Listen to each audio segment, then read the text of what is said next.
aqui no canal do Facebook. Vamos esperar mais uns minutinhos. Não, minutinhos não, segundinhos. Segundinhos, é rápido. Thiago é rápido pra caramba. É isso aí. Estamos conectados ao Facebook. Já Estamos está ao online vivo aí, no Thiago?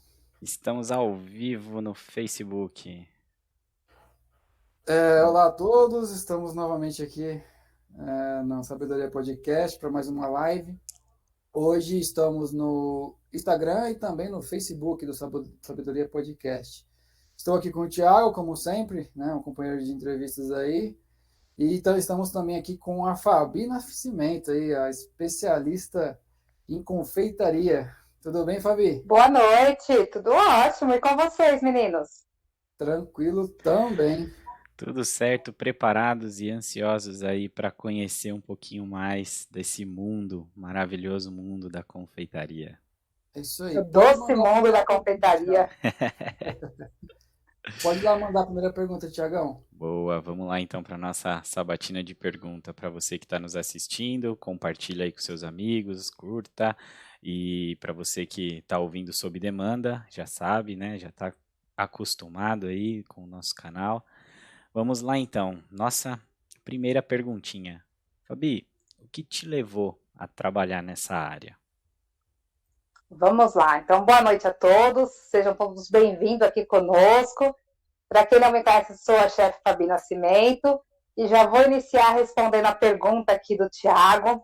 O que me levou a entrar na confeitaria? É um misto muito louco, né, que aconteceu na minha vida. Eu meio que caí de paraquedas na confeitaria.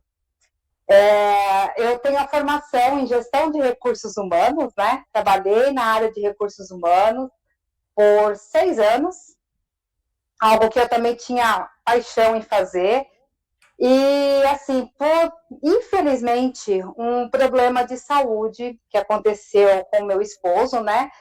Casados, assim, até recente e tal, porque foi uma loucura, mesmo ano que eu me formei na faculdade, eu me casei e tal, tudo tranquilo. Meu esposo trabalhava na área de logística, né? Como empilhador. E ele, infelizmente, devido à decorrência de trabalho e tudo mais, ele teve um problema de coluna, né? Onde afetou e ele perdeu praticamente toda a estrutura que ele tinha na coluna. Então, assim, ele passou por diversos tratamentos, inúmeras sessões de fisioterapia, todos os métodos alternativos, onde não teve solução e teve que chegar a uma cirurgia, né? Só que isso, gente, durou 3 anos. E quando isso iniciou, eu ainda estava trabalhando em recursos humanos. Como ele não conseguia mais se locomover, ele não conseguia mais ficar muito tempo em pé, né? Eu tinha que cuidar de tudo em casa, eu tinha que fazer supermercado, eu tinha que ir ao banco, porque ele não tinha estrutura mais para ficar em pé e era dores 24 horas. Infelizmente, eu tive que ir abrir, hoje eu digo até felizmente, né? Porque são coisas que acontecem para o nosso crescimento. Mas eu tive que abrir mão, eu tive que sair da empresa onde eu trabalhava na gestão de recursos humanos, para que eu pudesse acompanhá-lo no tratamento médico, para que eu pudesse levá-los nas consultas, exames e tudo mais, e cuidar das coisas de casa.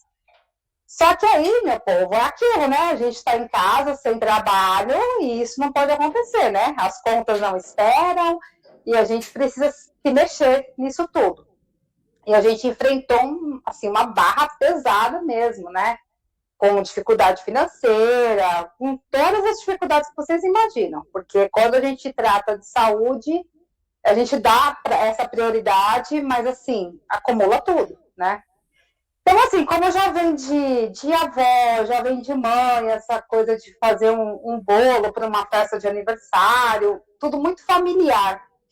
E aí eu me lembrei, né, dos ensinamentos da minha avó, da minha mãe, e eu falei, gente, eu vou tentar começar a fazer alguma coisa para vender, vou tentar fazer um bolo, quem sabe sai alguma coisa. Mas assim, eu não tinha experiência, não tinha técnica nenhuma, fui com a cara e com a coragem, pela necessidade, né? Eu precisava fazer algo dentro da minha casa, algo que eu pudesse trabalhar e que eu pudesse estar acompanhando meu esposo ao mesmo tempo. E foi o que me veio à mente. Fiz algumas pesquisas na internet e tal, para tentar aprimorar alguma coisa, mas não se passa técnica, né? Passa-se receita, não se passa técnica. Mas eu enfiei as caras. Fui para a cozinha, assim, com um pouquinho de dinheiro que tinha. Eu lembro como se fosse hoje, gente. Assim, eu contei. Eu tinha R$10 para comprar os insumos, né? Comprar o material. E eu comprei uns bolinhos, uns potinhos, né? De 200 ml. Comprei massa de bolo pronto, porque meu dinheiro não dava para comprar todos os ingredientes que eu precisava. E aí eu fiz esse bolo, montei o recheio com que eu consegui fazer, uma lata de leite condensado. Enfim, eu consegui montar aí 8 bolinhos de pote. Sem experiência nenhuma. Hoje eu vejo as fotos e falo, gente, que horror, né? Mas era o que eu tinha em mãos. E aí, desses 8 bolos de pote, eu tirei foto, postei no Facebook e eu vendi rápido. Então, assim, com o dinheiro que eu recebi, eu já comprei mais material. E aí isso foi se tornando um giro. Aí eu fui me aprimorando, já me motivei a fazer isso, porque eu vi que era algo que eu conseguia conciliar na situação que eu estava vivendo no momento, né? Continuei fazendo, aí já me motivei a deixar as massas prontas, já consegui comprar aos pouquinhos o material para ir fazendo as minhas próprias massas, né? E fui evoluindo. Depois, assim, quando passado uns 5, 6 meses, onde a gente conseguia ter pelo menos um equilíbrio, não vou falar estabilidade, mas um equilíbrio financeiro, né? Onde a gente, pelo menos comprar o básico, a gente conseguia. Então, aí eu já comecei a buscar aprimoramentos, né? Fui atrás de cursos, e eu fui tomando um gosto, assim, pela confeitaria, pelo doce, porque além de vender, de conseguir trazer o pão para dentro da minha casa, era algo que me trazia amor, que me trazia conforto no momento do preparo, né? Então, era algo que eu podia estar com a cabeça a milhão, eu podia estar num estresse danado, preocupada, às vezes brava, nervosa. E a hora que eu entrava na cozinha, eu respirava fundo, pedia força para Deus, porque dali sairia meu sustento, o sustento do meu marido, nós não tínhamos filhos na época. E quando eu respirava fundo ali, me esquecia. Podiam falar comigo que eu não estava nem aí. Podia cair o mundo na minha cabeça que eu estava me dedicando àquilo que eu estava fazendo. Porque eu precisava vender, outra porque outras pessoas iriam consumir. Então, quando a pessoa ela vai consumir algo que você vende, você tem que colocar todo o seu amor naquilo que você está fazendo, né? E isso foi crescendo, foi multiplicando. Busquei os cursos, fui aprimorando. Quando eu me dei conta, isso tomou uma proporção que dos bolinhos de pote eu já fazia bolinhos de 15 centímetros, daqui a pouco eu já estava fazendo bolos para aniversário, bolos de casamento. Não foi tão rápido assim, tá? Isso, as encomendas de bolos maiores surgiu depois de um ano e meio, mais ou menos, né? E aquela coisa, às vezes as pessoas falam, você faz? Eu nunca falei não. Eu sempre fui muito desafiadora. Eu lembro até hoje de um ovo de Páscoa que eu fui fazer, não sabia nem temperar o chocolate, queimei o trem de chocolate todo.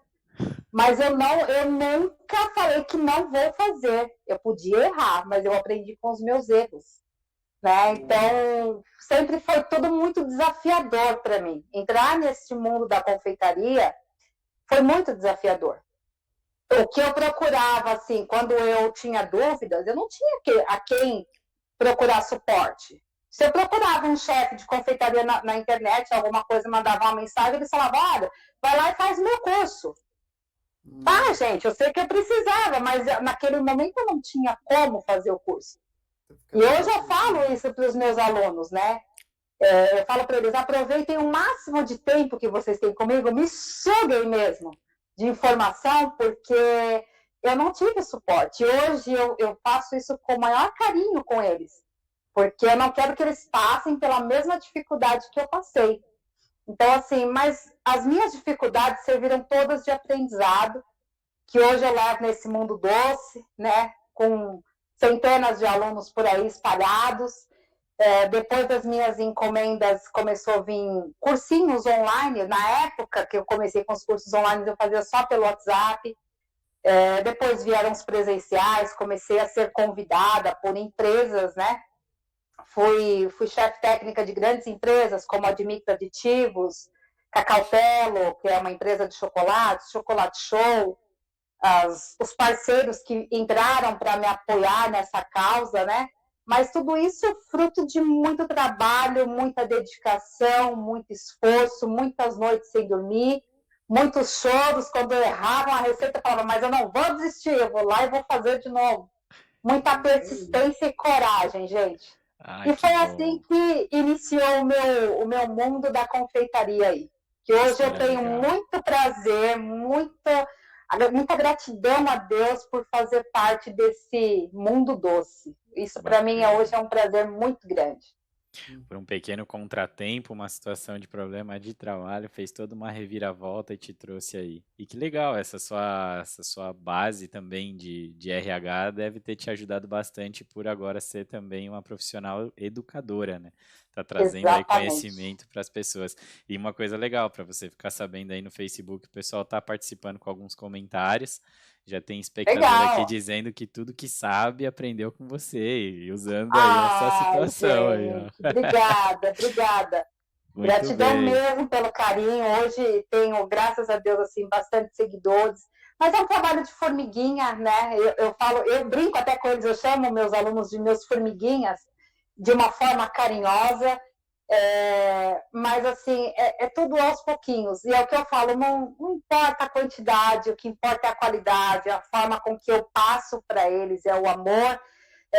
Da mesma forma que eu entrava na minha cozinha, eu entro hoje na minha cozinha particular, com todo amor e toda dedicação, eu entro na sala de aula, eu entro com eles ao vivo, eu entro com o mesmo amor, com o mesmo entusiasmo, né?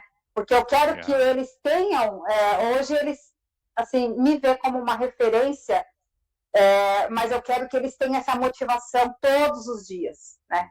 Todos os dias. Às vezes eles falam, chefe, olha, o movimento tá fraco, eu tô desmotivada. Não pare, né? Graças a Deus a gente tem 2 braços, tem 2 pernas, tem tantas pessoas que nem tem isso e tá lá lutando.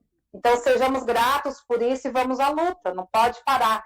Que eles tenham cada vez mais motivação.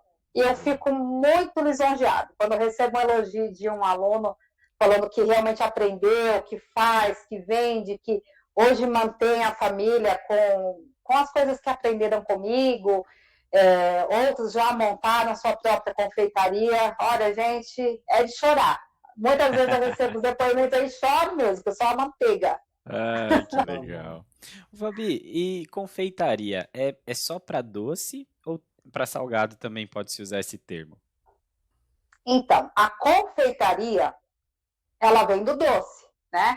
Hoje nós temos um misto muito grande. Por exemplo, se eu entrar para fazer uma formação em gastronomia, eu tenho dentro da gastronomia, eu tenho um módulo de confeitaria. Então, os dois andam juntos, tá? Logicamente que eu não posso falar de um prato salgado que eu tenha um contraste lá de doce, eu não posso falar que esse prato é da confeitaria, né? Ainda mais com as pimentas que a gente chama assim, que são os cozinheiros profissionais. Eles são bem separadinhos, mas no geral, confeitaria é para doces, tá? A gente agrega algumas coisas dentro da cozinha quente com a confeitaria só para dar aquele contraste, como você diz, a cerejinha do bolo, é aí que a gente trabalha. Entendi. E assim, só uma coisa, gente, para vocês que estão aí acompanhando, comentando, se tiverem dúvidas, podem mandar as perguntas aí, a gente vai respondendo, vai mandando as perguntas para a Fabi, ela vai respondendo ao vivo. Tá? Sim, com certeza. E, Fabi, quais são os equipamentos básicos aí para você conseguir desempenhar um bom trabalho, né? Falando profissionalmente. Tá, profissionalmente. Aí você disse uma coisa bem bacana. Quando eu ministro um curso de formação profissional, então eu falo para os meus alunos, olha, vocês têm que ter uma espátula de silicone, vocês têm que ter um fouet com arames grossos, vocês têm que ter uma batedeira planetária, vocês têm que ter os bowls para separar todos os insumos antes de fazer a receita. Então, profissionalmente, este é o básico, tá? Eu tenho que ter uma boa faca de corte, eu tenho que ter os meus utensílios profissionais. Mas nós sabemos que muitas pessoas que entram neste ramo não têm, principalmente, verba para investir, né? Então, assim, eu sempre penso dos dois lados, porque quando eu comecei, não tinha nada, gente. Eu tinha os utensílios que eu tinha em casa. Então, assim, eu fui adaptando e fui fazendo com que eu tinha em casa até eu conseguir meu material profissional. Tá? O pessoal até brinca, mas eu vou ter uma batedeira KitchenAid? Eu falo, não, gente. Eu dei PT em 4 batedeiras Arno, de 2 garfinhos. O pessoal chama de furacão, né? Mas eu dei PT em 4 Acabou de piscar aqui, batedeiras. chefe Fabi Furacão. Olha lá. Tá vendo? É assim. Então, a gente pensa dos dois lados, né? Depois eu conto a história do furacão para vocês. Então, nós temos que pensar naquele público que é profissional e que ele precisa de uma formação profissional e ter todos os equipamentos ok. E aquele que está começando não tem uma espátula de silicone, mexe com a colher. Eu não tenho uma batedeira KitchenAid, vai bater na batedeira de 2 garfinhos. Não tenho batedeira, vai bater na mão, porque eu bati massa muitas vezes na mão. Depois que eu queimei as patas, eu bati massa na mão, gente. Meia hora lá. Pra que academia? Pensa. Por que vocês acham que o braço é fortinho? Produção não pode parar, né? Tem que mandar ver. Não, tem que acontecer. Então, assim, eu não tenho fueira, não tenho bate com garfo. Como que eu vou fazer claro em neve? Força no mundo que vai. Só não pode parar, não pode desistir. Mas, assim, os básicos são esses. Se alguém tiver dúvidas depois, qualquer coisa, eu mando fotos para vocês dos equipamentos básicos, para que o pessoal tenha uma noção. Mas não se prendam muito a isso, não. Utilizem o que vocês têm em casa, depois com o rendimento, com o faturamento, aos pouquinhos vocês vão construindo o império de equipamentos de vocês aí. Legal. Falando um pouco de forno, né? Qual que é a temperatura, como é que você calcula a temperatura ideal e o tempo, né? Que o bolo tem que ficar lá dentro do forno, porque acho que esse é um dos maiores problemas aí, né? Que às vezes passa aí fica meio duro, às vezes fica meio, não cresce, né? Porque ficou pouco tempo. Como é que funciona isso? Olha, Cláudia, existem vários fatores. Essa questão de forno, até em todos os cursos eu falo isso, tá? Eu tenho aqui na minha casa meu forno convencional, forno a gás, tá? Convencional. Algumas pessoas vai ter a sua confeitaria, vai ter um forno lastro, que ele é um forno já apropriado e profissional, tá? Outros não têm espaço para ter um forno convencional em casa, então vai ter um forno elétrico. Quando a gente fala em temperatura de forno, por exemplo, para assar uma massa, primeiro eu preciso saber que tipo de massa que eu vou assar. Essa massa, ela pede um pouco mais de temperatura, é uma massa extremamente delicada, onde eu tenho que trabalhar com o mínimo de temperatura. Então, isso eu tenho que ter esse cuidado, tá? Mas eu não posso estimar uma temperatura ideal padronizando isso para um tipo de massa. Só para... Um exemplo, 200 graus para qualquer massa. Não, eu não posso. Porque eu tenho que saber que tipo de massa que eu estou trabalhando. Um exemplo, se eu trabalho com uma massa amanteigada, é uma massa que ela é mais pesada. Então, eu preciso trabalhar ela em torno de 200, 220 graus. Se eu estou trabalhando com pão de ló, que é uma massa extremamente delicada, pão de ló, falso pão de ló, o pessoal que faz aula conhece desse tipo de massa. Eu tenho que trabalhar com forno a 180 graus. Mas, assim, o tempo que essa massa vai ficar lá dentro do forno, isso é muito difícil a gente dizer. Eu coloco uma aproximação, porque cada tipo de forno, ele tem um tipo de aceleramento aí para que possa ser assado o que a gente coloca lá, tá? Então, aqui, se o meu forno convencional eu levo em torno de 30, 35 minutos, num forninho elétrico eu posso levar de 20 a 25. Como no forno lastro, eu posso ter lá 15 minutos. Então, isso é muito feeling que a gente fala, né, da confeitaria. Ele começou a dourar, você espetou o palitinho lá no bolo, que eu sempre falo, não coloca faca e garfo, não, para esburacar toda a massa, por favor, tá? Não faz isso não, dói. Coloca um palitinho, se ele sair seco, a sua massa está no ponto, tá? Mas é levemente dourado, gente, não é o ponto de carvão, tá? Então, o ponto de carvão é preto. Então, não deixa dourar muito, não, porque isso faz com que resseca a massa, tá bom? Beleza. E como é que, assim, na questão do bolo, né? A gente vê muito pessoal fazendo bolo, às vezes o bolo fica cheio, bonito, toma aquela forma legal. Às vezes o bolo fica bem mirradinho e às vezes nem cresce. Isso a gente sabe que tem a ver com a questão do fermento, né? Como fazer para poder usar um bom fermento? Qual o fermento ideal, né, para poder ter um bom aproveitamento da massa e ter o crescimento certo? Vamos lá. Essa questão de fermento é bem legal você perguntar, Thiago, porque são muitas dúvidas, né? Às vezes o pessoal fala, por que meu bolo ficou mesmo, não cresceu, ficou embatumado, será que foi o fermento? Às vezes o crescimento do bolo não quer dizer que seja problema com o fermento, tá? Existem vários fatores. Pode ser forno muito alto, pode ser excesso de açúcar. Quando vocês verem um bolo que ele ficou cascudo em cima, e depois quando ele esfria, essa casca ela fica melada, isso é excesso de açúcar. Então, quando nós falamos, por exemplo, uma xícara de açúcar é uma xícara rente. Não é a xícara de mãe, que ela tem uma barriguinha, nem a xícara de vó, que ela faz um morro. Né? Então, a gente tem que ter cuidado com isso, porque senão a gente leva muito excesso de açúcar. Fermento.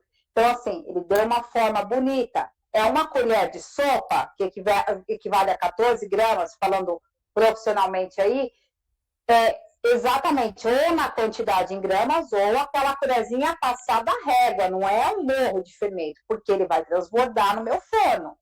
Se ele transbordar, depois ele vai murchar no meio. Muitas vezes acontece que o pessoal vai fazer bolos em tabuleiros, né? Formas retangulares, por exemplo. O bolo cresce, fica lindão, depois ele faz isso aqui, ó, ele afunda no meio. Então, este é um grande problema de fermento, excesso de fermento, excesso de açúcar e forno muito alto. Porque o forno, se a gente deixa, por exemplo, por isso que eu falei, nós temos que identificar qual tipo de massa que estamos trabalhando.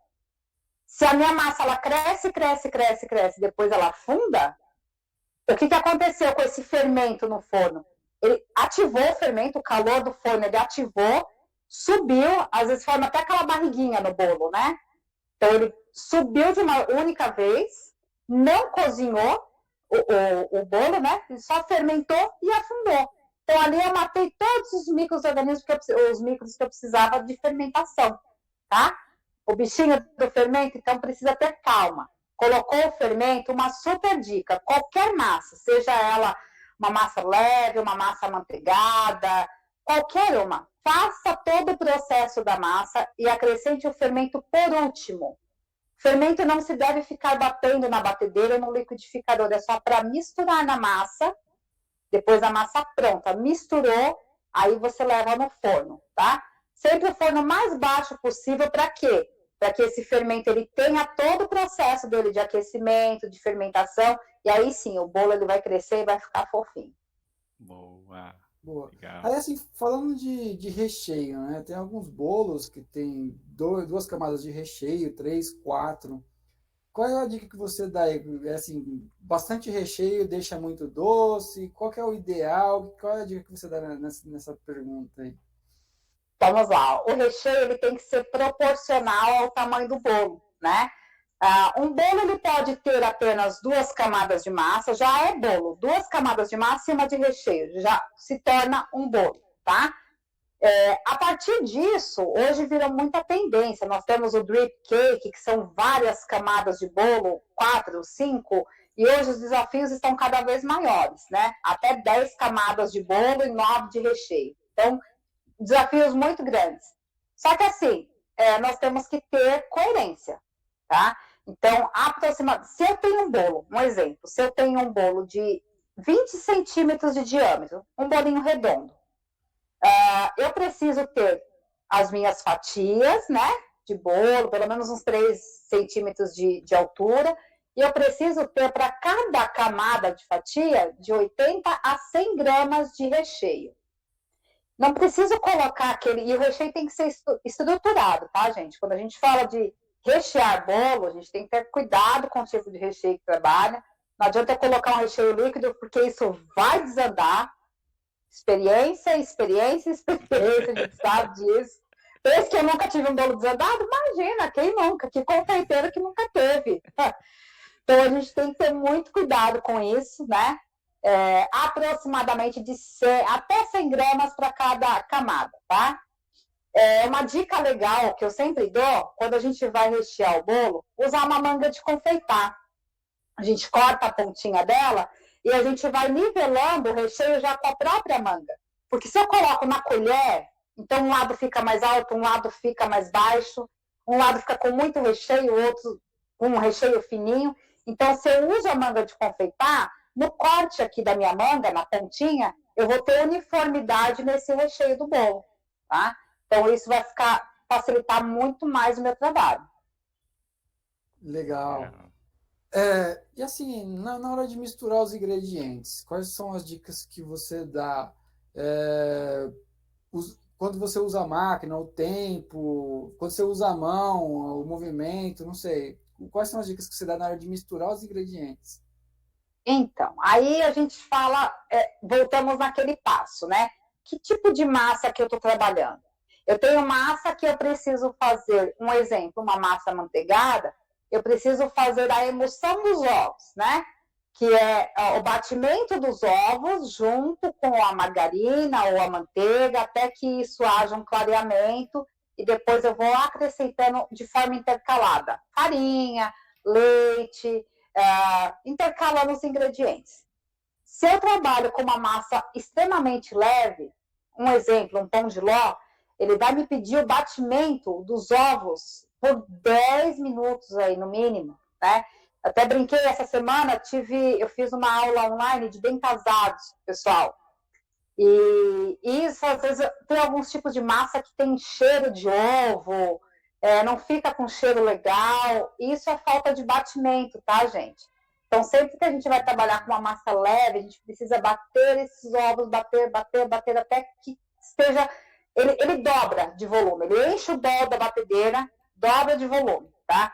Se for na mão, gente, força na boca, que você vai ficar lá meia hora batendo esses ovos até que eles fiquem... Não vai dobrar, né? Porque a nossa mão não tem a velocidade de uma batedeira, logicamente, mas ele vai ficar pelo menos clarinho. E aí a gente vai fazendo, intercalando farinha, o leite.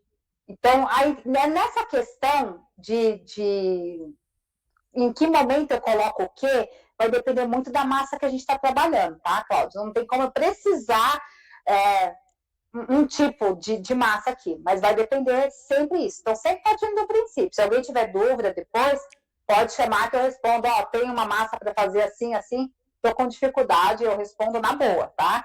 Mas é sempre um princípio. Por onde começa a sua massa, né? Hoje eu vou... Depois tem a surpresinha aí que você já postou lá, né? Eu também já postei. Então, vai depender muito da massa que a gente trabalha, tá bom? Em que momento eu coloco o quê? Mas seguindo a princípio é isso. Batimento de ovos, geralmente ovos com açúcar ou ovos com a manteiga, e depois a gente vai intercalando os secos e o líquido, tá? Boa. Legal. E quando a gente fala de caramelizar, o que é e como obter a melhor caramelização? Melhor caramelização. Eu vou mandar para vocês um vídeo de como fazer um caramelo perfeito, tá? Porque assim, gente, o caramelo quando a gente precisa caramelizar uma forma para pudim, por exemplo, né? Aí esse danado desse caramelo dá um trabalho terrível, porque você coloca lá o açúcar, aí tem gente que deixa todo o açúcar derreter, depois vai lá e coloca a água, ou se passa segundinhos, esse açúcar queima, acabou, vira um amargor danado, acabou, perdeu o caramelo. Aí você tem que fazer todo aquele processo de novo. Então, já respondendo a pergunta aqui, passando uma dica, a forma mais prática de fazermos um caramelo. Eu preciso ter uma panela de pelo menos um fundo mais grosso, tá? Não muito fino. Aí uns 2 milímetros, 2, 3 milímetros de espessura, certo?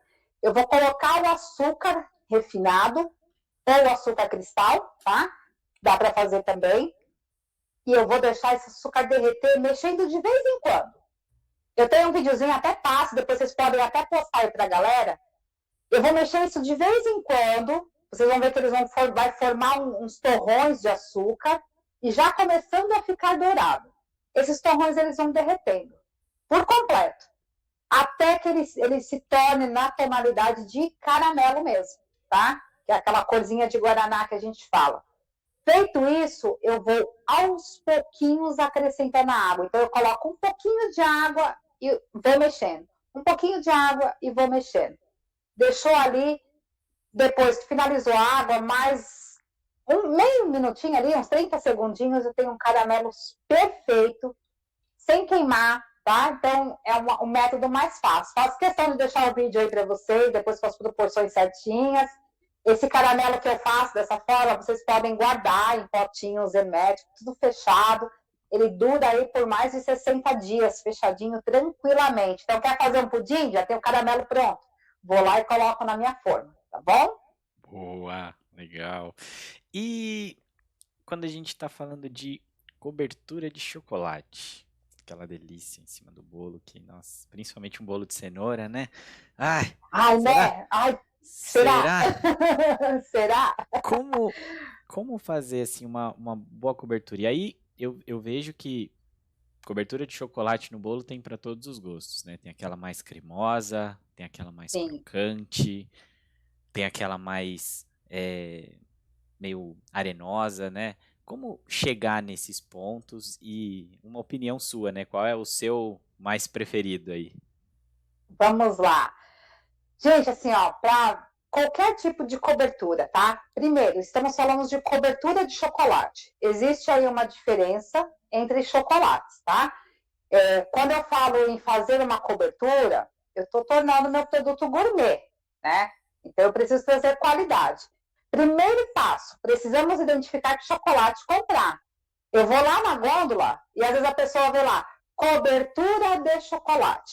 Ah, eu vou comprar isso aqui, vou derreter, vou colocar, tá tudo certo. Não, tá? Cobertura, aquele pacotinho feito, escrito cobertura de chocolate, ele é um chocolate fracionado. Então, ele é uma mistura de gorduras e açúcares, né? Ele não é um chocolate puro. Então, se você quer sabor de chocolate mesmo, na tua cobertura, você vai usar um chocolate nobre, assim como para os recheios. Eu nunca vou utilizar um chocolate fracionado, uma cobertura fracionada, para fazer nem cobertura de bolo nenhum e nenhum tipo de recheio. Porque você vai me remeter o quê? Quando eu comer, vocês vão lembrar disso. Lembra antigamente que a gente comprava aqueles guarda-chuvinhas? Horrível! No final, aquelas bolinhas, os guarda-chuvinhas, exatamente é esse o gosto que vai ter se a gente usar uma cobertura de chocolate.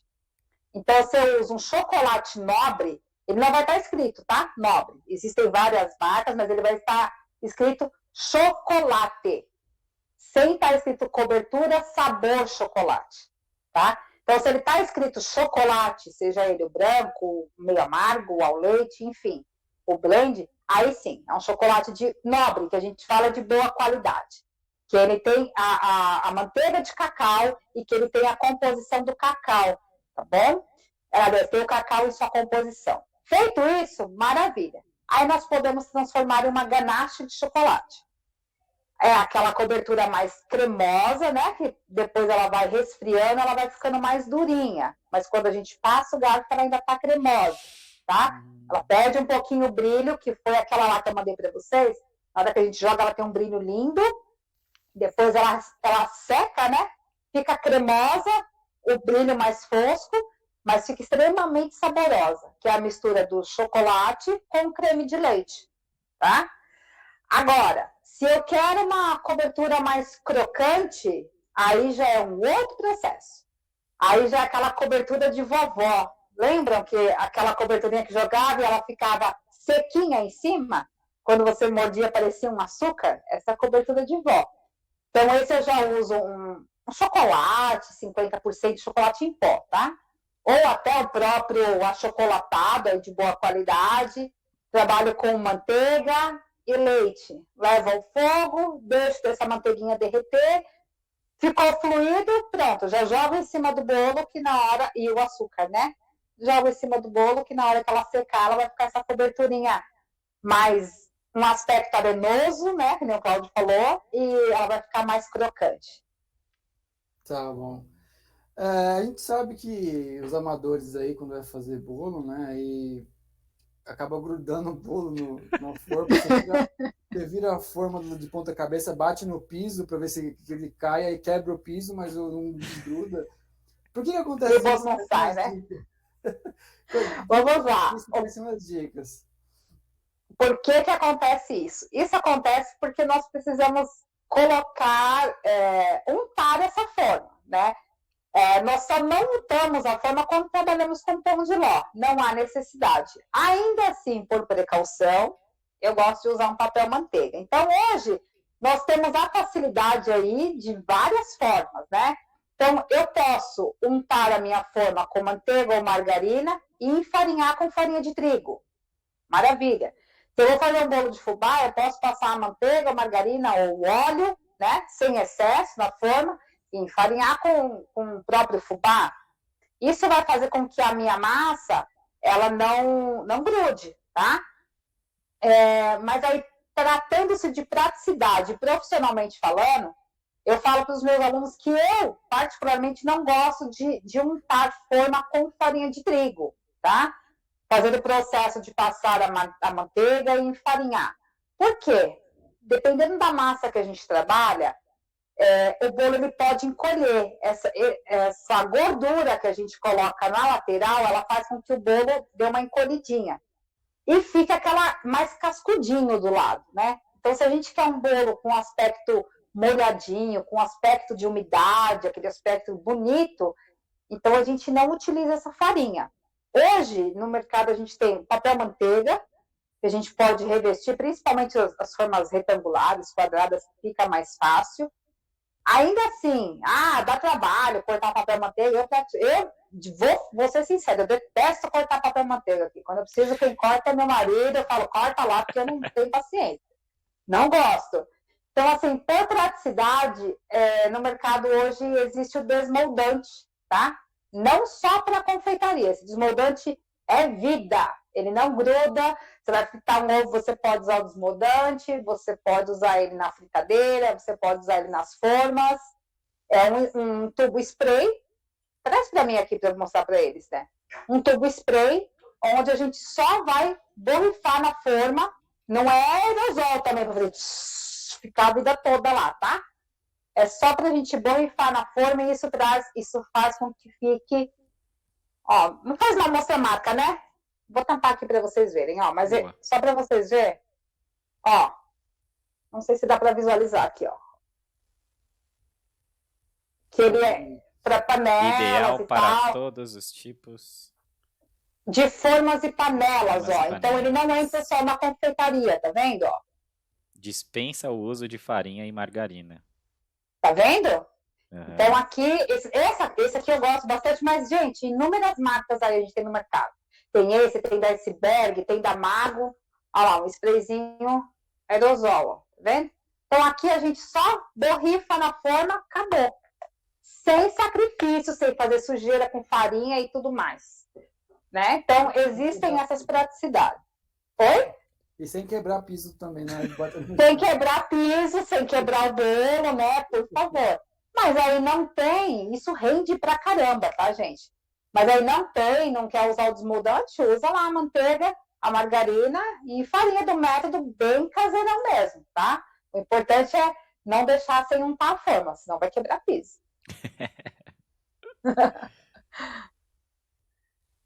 E como é que funciona, né, aquela questão de deixar o bolo mais bonito? Né? Quais são as técnicas para poder deixar um bolo mais bonito, tanto por dentro como por fora? Tá, vamos lá. O bolo mais bonito por dentro é o que eu falei, a gente usar algo que deixa um aspecto sem estar cascudo, onde a gente possa visualizar e dar aquela sensação de gostoso, falar, nossa, esse bolo deve estar bem úmido, aquele bolo molhadinho, né, como diz o brasileiro. E aí a gente pode utilizar aí, no caso dos bolos confeitados, várias artimanhas, né? Um deles, e o mais comum e tradicional, é a utilização do chantilly, né? Onde a gente faz um trabalho espatulado, com a espátula lisa, para quem não tem muita experiência. Quem já um pouco mais ousado já pode pegar os bicos de confeitar aí, tem de várias marcas. Gente, eu aconselho pegar e fazer, tá? Bico de confeitar não é nem um bicho de 7 cabeças. Às vezes as pessoas falam, olha, eu não vou conseguir nunca fazer esse bolo. Não diga nunca, né? Todo mundo é capaz. Bico de confeitar é treino. Então, assim, se fez o batimento correto do chantilly, ótimo, você vai ter um excelente resultado. Isso já vai ajudar você a fazer um alisamento do bolo. Então, para finalizar e fazer os acabamentos é primordial. Lógico, tem pasta americana, que aí já é um nível mais avançado da confeitaria. Mas, assim, para iniciante, gente, é a cobertura de chantilly ou de chantininho, que a gente fala, né? Que é a cobertura do chantilly com leite em pó, é essa mistura. O pessoal adora, por sinal. Mas podem utilizar aí à vontade. Para os bolos de confeitaria iniciantes é o chantilly, né? E os bicos de confeitar, aí tem os corantes que a gente agrega. Bicos de confeitar são inúmeros números, né? Quem tiver curiosidade aí e quiser, pode chamar depois que eu passo para vocês as numerações aí e o efeito de cada bico. Eu acho que é legal o pessoal entender um pouquinho, mas é treino, tá? Não adianta, eu vou fazer uma rosa. Gente, para eu fazer uma rosa, para que uma ficasse bonita, eu fiz 60 rosas em um único dia. A primeira saiu horrível, eu fui lá e falei, não quero mais. A segunda, vou fazer de novo. Vou fazer. Eu passei a tarde toda, eu fiz 60 rosas. Aí na 61ª eu falei, essa aqui ficou bonitinha. Ainda fiquei assim, né? Essa aqui ficou mais ou menos, ficou bonitinha, meia boca, né? Mas é treino, tá? Então vai fazer umas folhagens, vai fazer... É treino. Começa com a pitanga, aquele mais básico, simplesinho, que tudo dá certo. Ficou meia boca para você, mas deve ter ficado ultra lindo, super obra de arte para quem tá vendo de fora, né? Bom, aqui meu marido olhava e falava, nossa, tá bonito, né? Na 10ª ele já falava, tá bonito. Eu falava, tá porcaria, gente, pensa. Não, eu sou muito sincera, gente. Eu falo, olha, se pra mim não tá bom, eu sou muito, muito chata, assim, perfeccionista nisso, né? Quem é meu aluno sabe. Já teve aula, assim, de estar terminando, faltando 15 minutos, eles me apresentar um bolo, eu olhar e falar, não, vocês podem fazer melhor. Não, chefe, você não vai fazer isso. Vou. Passa a espátula, tiro tudo e falo, vai decorar de novo. E ainda grito, tipo, bake-off, falta 15 minutos para me entregar a produção. E acelerando, né? Porque é aquilo, a gente também é educador, a gente ensina a trabalhar com a pressão, né? Preparar eles para o mercado de trabalho. Então, eu sou chata com isso. Trabalho em bico, trabalho em chantilly, eu sou bem perfeccionista. Mas é treino, gente. Da mesma forma que eu treinei e fiz 60 rosas, faça 70, faça 80, faça 100, mas faça bem feito, porque a gente tem que apresentar e levar para o nosso cliente o melhor. Então, se não está bom para o meu gosto, meu cliente pode até achar bonito, mas eu não quero que ele simplesmente ache bonito. Eu quero que aquilo encante os olhos dele. Então, tem que estar deslumbrante, tem que estar o melhor. Fica a dica para todo mundo aí dessa forma. Tá bom. Hoje em dia a gente vê muitos bolos com foto de pessoas aí em cima. Assim, não é com lápis de cor que a pessoa vai fazer. E também não adianta você comprar uma impressora lá na Calunga da HP, né, e a folha de sulfite, depois colar em cima, que você não pode comer papel, né? Como é que funciona esse bolo que tem aquela imagem perfeita de uma foto? Olha, você me falou, você me fez lembrar de uma ocasião. Esses bolos que têm fotos, eles são feita uma aplicação de uma folha de papel arroz, né? Essa folha é comestível, ela é feita com o pó do arroz mesmo, onde é feita a impressão da foto, tá? Mas, gente, essa impressão, ela é feita em uma máquina apropriada, ela é feita com tinta comestível, pelo amor de Deus. Citando esta ocasião, acho válido até citar, não sei se ela está aí ou se não está, uma aluna, não vou citar nomes, né, mas teve uma ocasião, eu tenho os grupos de alunos, né, em que uma aluna, em pleno domingo de manhã, me ligando desesperadamente e chamando no grupo e falando que como é que ela colocava a folha de papel arroz na impressora, porque quando ela colocava a impressora estava quebrando a folha dela. Aí na hora que ela falou isso, eu não funciono muito de manhã, sabe? Eu sou muito da noite, assim, eu trabalho muito à noite, na madrugada e tal. Aí isso era 9h pouco da manhã, eu meio sonolenta, assim, eu peguei o celular e falei, peraí, o que ela tá falando? Ela falou, chefe, não dá, ele tá quebrando a folha. Aí eu falei, menina... Ainda bem que quebrou, você ia comer tinta de Eu falei, menina, peraí, o que você tá fazendo? Aí eu parei, sabe? Acordei assim, eu falei, pera, deixa eu entender o que ela tá falando. Eu falei, não é possível que é o que eu estou entendendo. Ela falou, chefe, eu vou repetir. Ela já estava nervosa, sabe? Eu acho que ela estava nervosa com a situação do papel. Chefe, eu vou repetir, presta atenção. Eu estou colocando a folha e a folha está quebrando toda. Eu falei, você está colocando a folha onde, criatura? Na impressora. Eu falei, que impressora? Meu filho recarregou o cartucho para fazer o bendito do bolo. Eu falei, peraí, você está usando a impressora que você usa na sua casa para imprimir o boleto que você paga lá. Ô, chefe! Eu falei, menina, para tudo, pelo amor de Deus. Eu falei, o que você está fazendo? Eu falei, quantas vezes eu falo em aula. Então, gente, muito cuidado. Quando a gente fala que essa foto é uma foto impressa, nós temos uma impressora profissional, que ela é feita para isso. Nós trabalhamos com tintas comestíveis nessa impressora, não é a tinta da HP lá, pelo amor de Deus, né? Cheio de química e de tudo mais. Falei, né, você podia ter matado alguém, né? Graças a Deus, como o Claudio falou, graças a Deus quebrou tudo o papel. Então, assim, esse papel arroz, ele passa bonitinho nessa impressora profissional, mas tudo feito comestível. Tanto a folha, a placa de arroz, quanto a tinta, né? Quando a gente compra, ele é até um pouquinho fosco o desenho, né?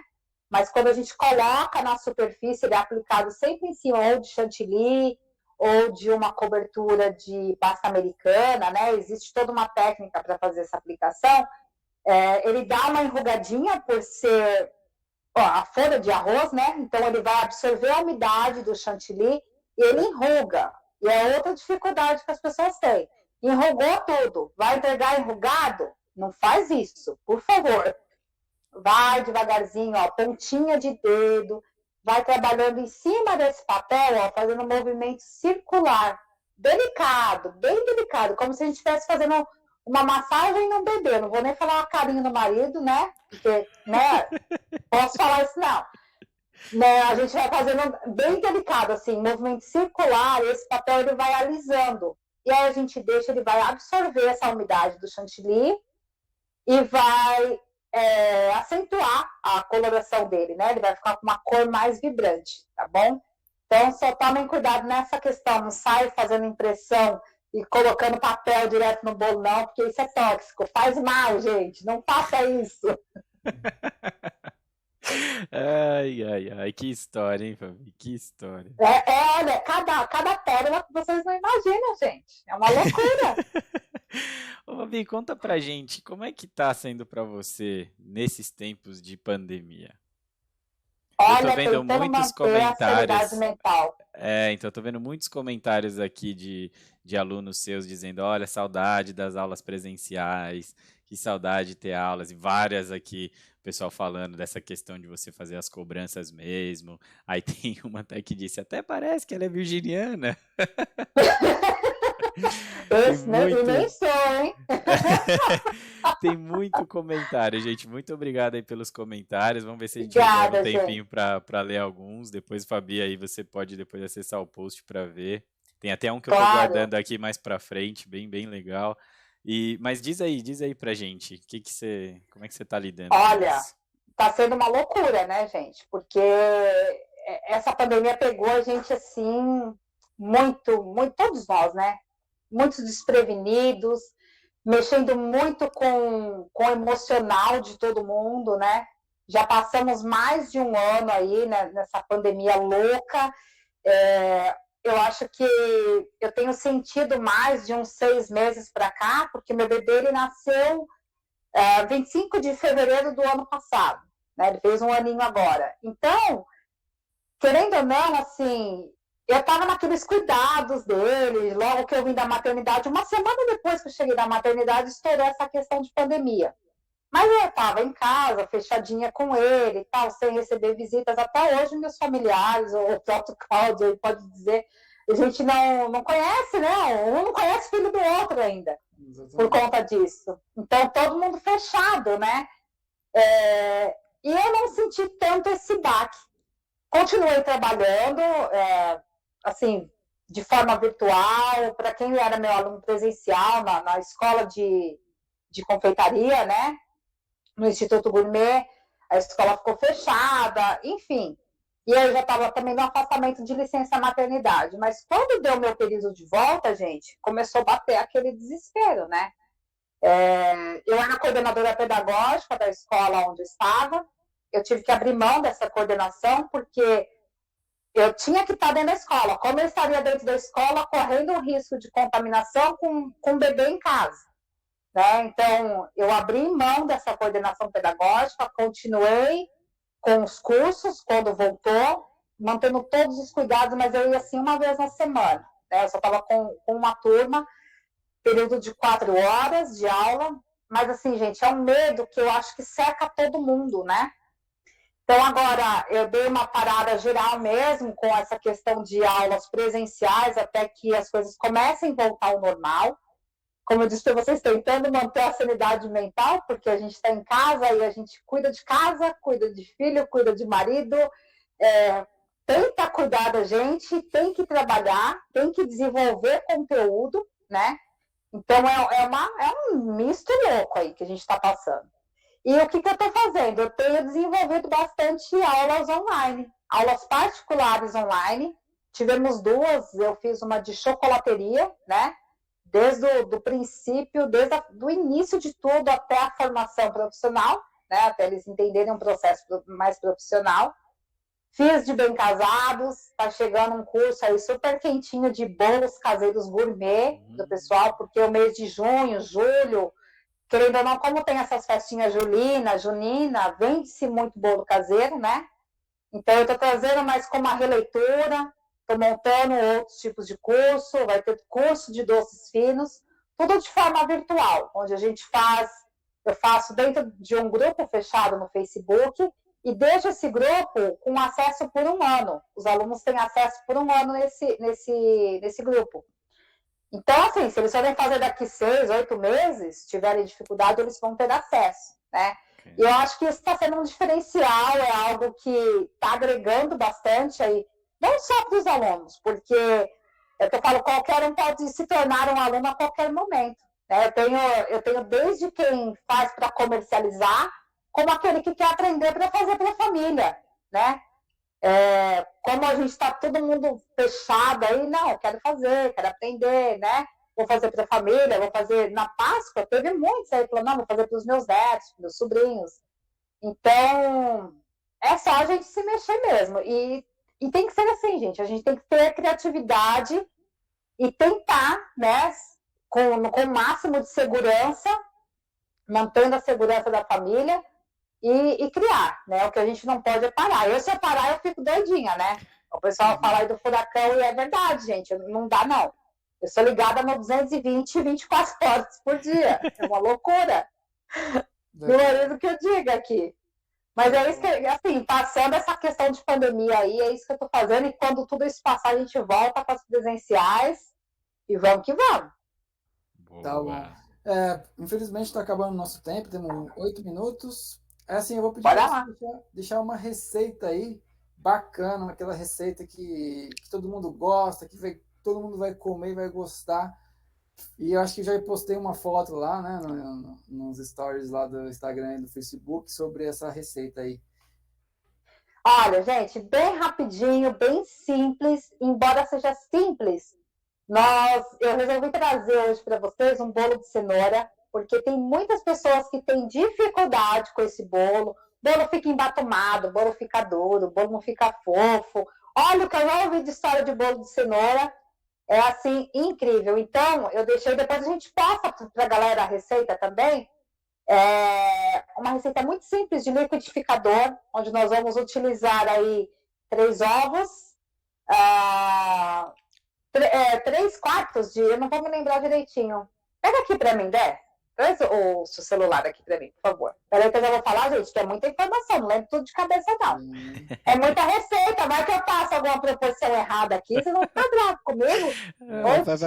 Vai passar a proporção e a receita de... Passar a receita errada? Vai fazer um pão, passar a receita do pão, fazer o bolo.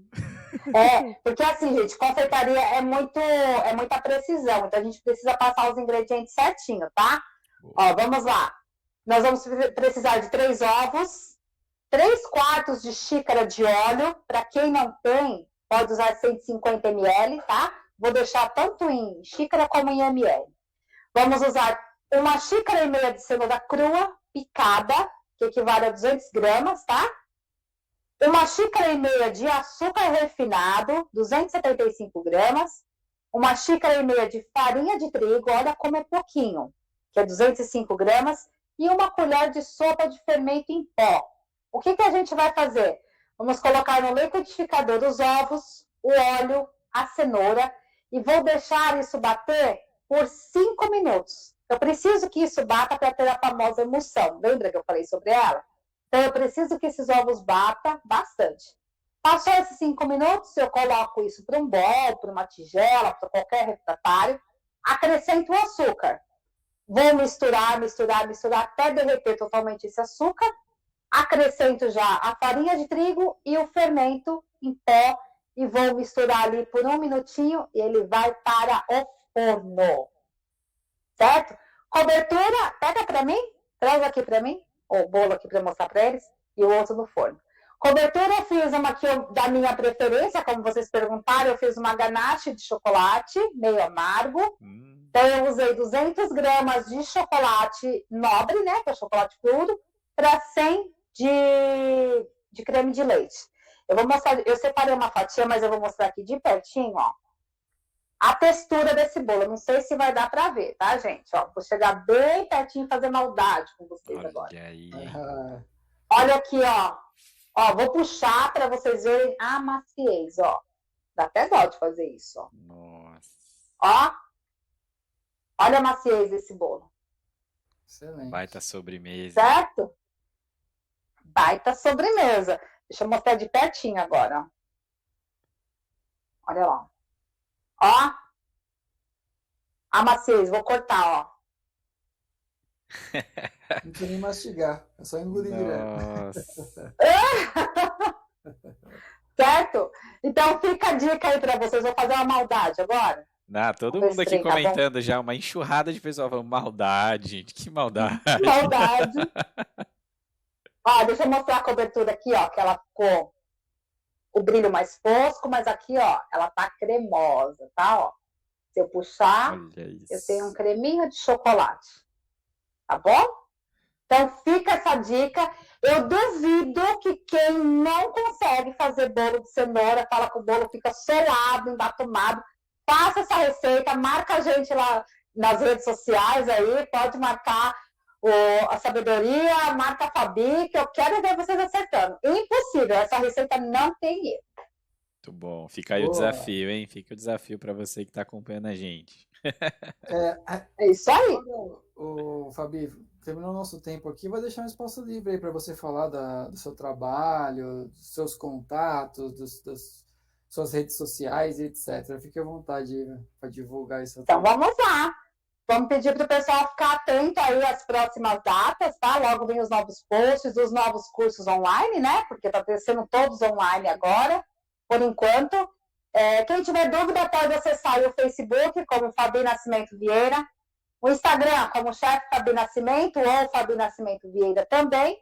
E quem quiser pode me chamar aí no WhatsApp, 011 95397 0661, tá bom? Vem para cá, vem para esse mundo doce da confeitaria, faça com que isso torne-se paixão, né? Tenham paixão naquilo que façam e tudo que vocês fizerem é o que eu sempre falo, onde vocês colocarem a mão de vocês, que vire ouro, tá? Mas façam com amor e dedicação, que aí o resultado vem com certeza.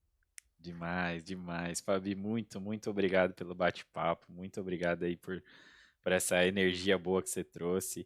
Muito obrigado a todos vocês que estão acompanhando a gente. Muito legal de ver o carinho e a atenção que todos os alunos e pessoal que conhece a Fabi tem. Muito bacana mesmo. Trouxe uma boa vibração aí pro nosso conteúdo. Que E bom. como não pode ser diferente, né, com você, Fabi, a gente pede sempre uma música para o nosso convidado. A gente tem uma playlist no Spotify dos convidados do Sabedoria Podcast. Então a gente quer aí de você uma dica de música, qualquer estilo, para a gente Olha, adicionar na playlist. então vamos ver. Olha, agora vocês me pegaram, porque assim, eu sou muito eclética nessa questão. Primeiro, deixa eu agradecer vocês, antes de terminar o tempo. Gratidão pelo convite, tá? Foi um prazer estar aqui com vocês.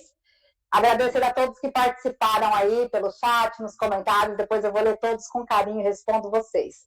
Agora, a música fica muito, eu vou deixar a critério de vocês, aquelas que vocês acham que combina comigo, porque eu sou muito eclética, eu não tenho uma preferência, assim, eu gosto de rock, eu gosto de samba, eu gosto de sertanejo, eu gosto de arrocha, então vou deixar que vocês coloquem aquela que vocês acham que Não, não combina faz isso comigo. com a Hoje o gente. desafio vai ser com vocês.